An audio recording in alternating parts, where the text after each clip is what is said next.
Some disasters feel too enormous to have a small cause. We want the reason to be as large as the wreckage. It rarely is. So, everyone knows the First World War started because a man stopped for a sandwich. It didn't. There is no sandwich in any surviving account written down in 1914. What actually put the assassin 5 feet from the Archduke was a single wrong turn, a turn nobody was ever supposed to take. 20 million people died for it. Start with the security plan. The Archduke's exact route was printed in the papers days early, and the sidewalks were left uncordoned so the Archduke could feel close to the people. The whole thing was signed off, approved, and filed as a totally proportional response. The bill for these proportional responses came to $338 billion. And 4 bankrupted empires. Now, to be fair, this war did have grand causes. The Austrian chief of staff, a man named Conrad, had formally demanded war on Serbia. About 25 times, in a single year. The powder keg was real and already packed. So why did a packed keg need a wrong turn to go off? Because that morning, 6 armed men had been spaced out along a single street, and 5 of the 6 would freeze, or fumble, or quietly lose their nerve entirely. And the 6th had already given up and drifted off toward a deli. Read as a balance sheet, this assassination should never have closed in the black. But the morning had a stubborn, almost supernatural way of refusing to close it.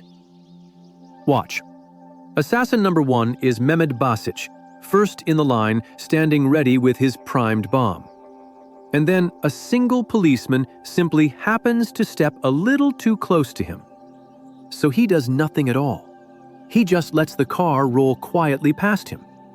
That is 1 assassin down, and the morning has only just begun to unravel. So the motorcade rolls on toward assassin number 2, a nervous boy of 17. The second assassin in the line was 17 years old, and he was armed twice over. He was carrying a loaded pistol and a live bomb. He used neither of them. His name was Kubrilovich. His reason was simple. He felt like he was being watched. So he stood against the wall, held his breath, and let the whole thing roll past him. The reader files him away under handled and quietly moves on to the next one. Then, finally, one of the 6 of them actually got around to doing something. Kubrinovich threw his grenade straight at the car, and the Archduke deflected it with his arm. It bounced off the folded roof, rolled into the road, and blew up the car behind him. So the one attempt that actually fired that morning had physically missed the target. 16 to 20 people wounded, all of them from the bomb that had missed. And then somehow, even his own attempt to kill himself managed to fail. He swallowed his cyanide and then leapt over the wall into the river to drown himself. The cyanide had expired.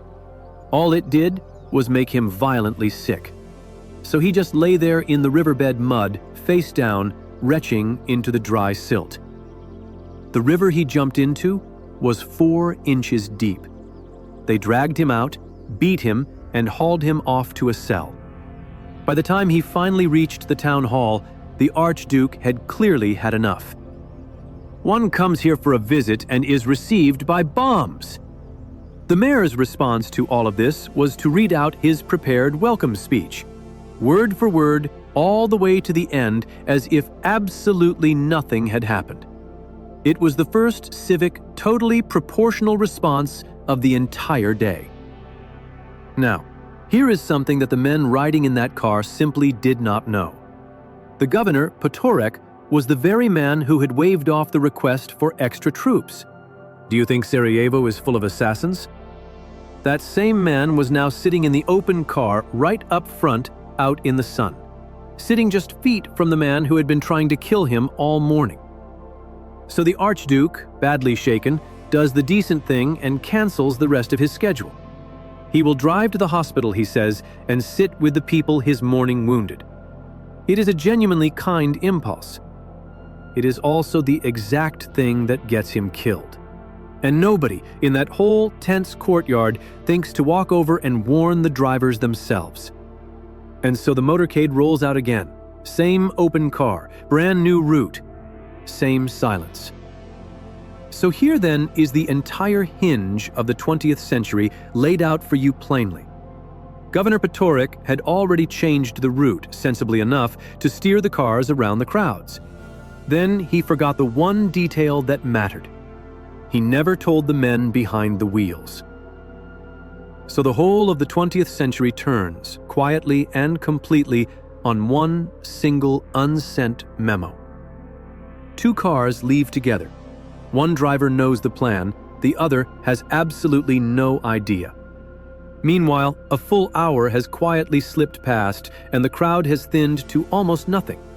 And Gavrilo Princip, by now certain his one chance is long gone, has quietly drifted off. He winds up standing outside a small corner delicatessen owned by a man named Moritz Schiller. And yes, this is the very shop the whole famous sandwich myth is built on. He is standing there for a far duller reason. It simply sits on the old route. Now watch the whole accident quietly assemble itself. The two lead cars take the old route, and Loika, the chauffeur, a complete stranger to this city, dutifully follows the lead cars in. Potorik, riding right there beside him, suddenly shouts that this is the wrong way. The driver panics and stamps down hard on the brakes. He fumbles it into reverse, trying to back the whole heavy car out onto the quay. And the engine stalls. The car sits dead in the middle of the road, 5 feet from Gavrilo Princip. Every single accident of the entire morning has led straight to this one still image. The failed bombers, the wrong turn, the unsent memo, the kind changed schedule, and now, at last, the stalled engine. This, right here, is the whole hinge of the entire century made visible. Before anyone fires a shot, look at exactly where each man is standing. The bodyguard, Count Harrach, is riding the running board, the left one guarding the river. That is the side of the car facing the river where nothing was ever coming from. Gavrilo Princip is standing on the right, the exact side no one is watching. The one man whose job is to take the bullet is on the wrong side. 5 feet. That is the entire distance between the pistol and the man it kills. The weapon is a small pocket pistol, the kind you could hide inside a closed fist. He steps down off the curb, raises it at point-blank range, and fires twice. One hits Sophie in the abdomen. The other hits Franz Ferdinand in the neck. A pistol you could palm in one hand had, in 2 seconds, ended 4 empires. Hold for a moment on the smallest and most unlikely figure in the whole story. Inside the car, the dying husband holds his wife and keeps saying her name. He pulls her close and pleads, "Sophie, Sophie, don't die. Live for our children." Then he murmurs it is nothing again and again until finally he is gone. It would be some time before anyone in that street understood what had just happened. By any normal reckoning, one dead archduke should have meant a regional funeral and nothing more. Instead, within a single week, and long before any investigation had ended, the German Kaiser hands Austria his unconditional backing for whatever it now decides to do. So the war itself is chosen first, before the crime that started it is ever solved. The most consequential decision of the century took under a week of paperwork. Meanwhile, in Belgrade, the Austrian minister already has his bags packed and set by the door. His train out of the country is already booked and waiting on the platform. And all of this is happening before Serbia has even sent back its answer. The reply itself, whatever it turned out to say, was never once going to matter. This is diplomacy staged as pre-booked theater, its ending printed and set in advance. The ending was booked, and so was the train, well before the reply had even arrived. So Austria finally sends its answer to Serbia. 48 hours to comply with 10 separate demands. The deadline is set for the exact days France's president happens to be away at sea. He cannot coordinate a reply with anyone. That was precisely the point of the timing. The countdown is engineered so that nobody left in Europe is able to stop it. And around that clock, the whole continent quietly begins to move its armies into place. And every single government now insists that its own army is only being defensive and reasonable. It is one more totally proportional response, approved and stamped down the entire alliance chain. Germany's Grand War Plan, meanwhile, requires it to march its armies straight through neutral Belgium. The very same Belgium whose neutrality Germany had itself personally signed a treaty to guarantee.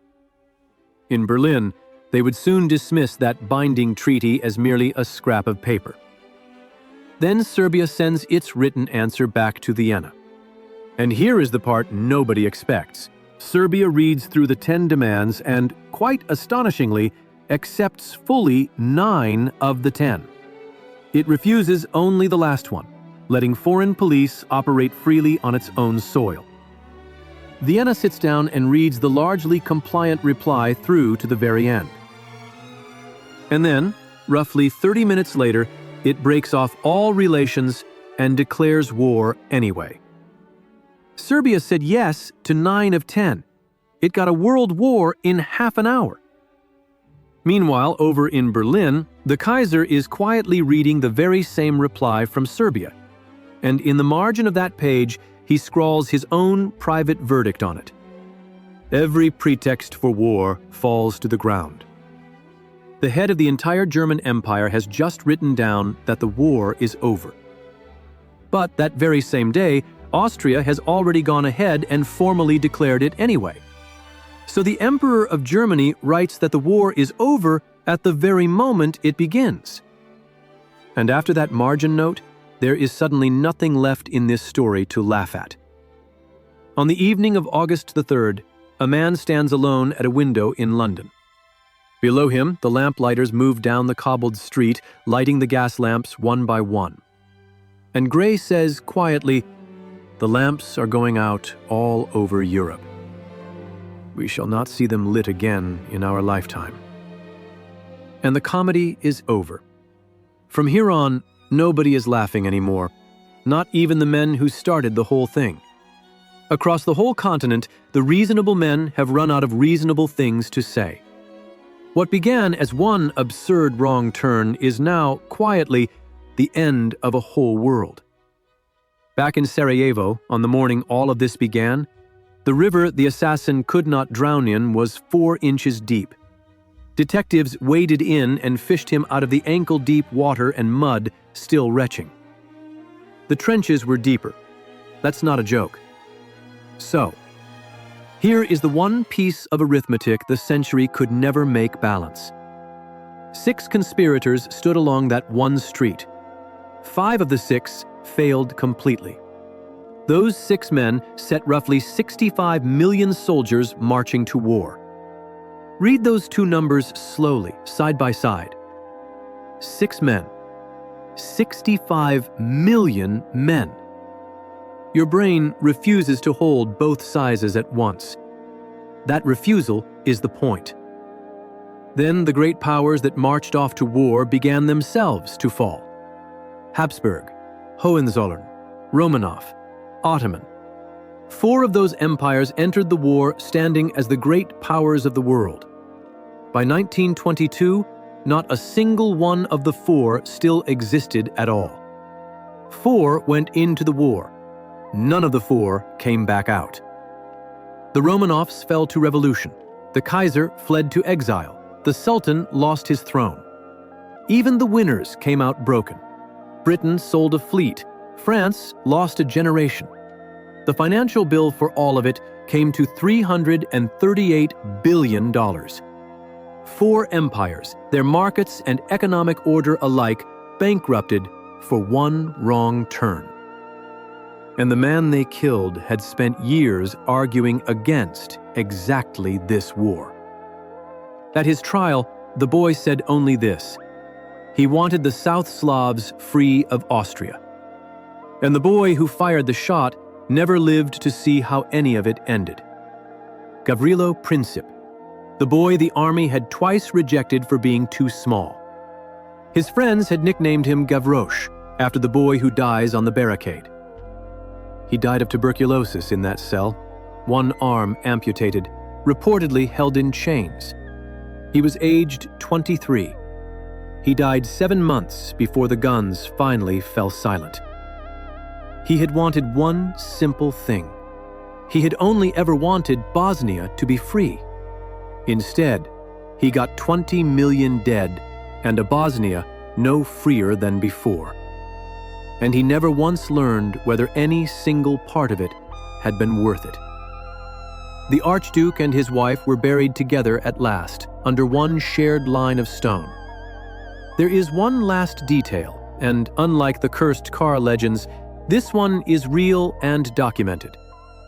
The death car's license plate read A31118. Read it again. Armistice, the 11th of the 11th, 1918. The car was wearing the war's exact end date on the very day it started it. So, a whole continent of reasonable men faced one wrong turn in the road, and each of them in turn made a totally proportional response to it. And then they buried 20 million people quietly under the arithmetic of it. That is the whole story of it. It really is that small and that stupid. See you next time.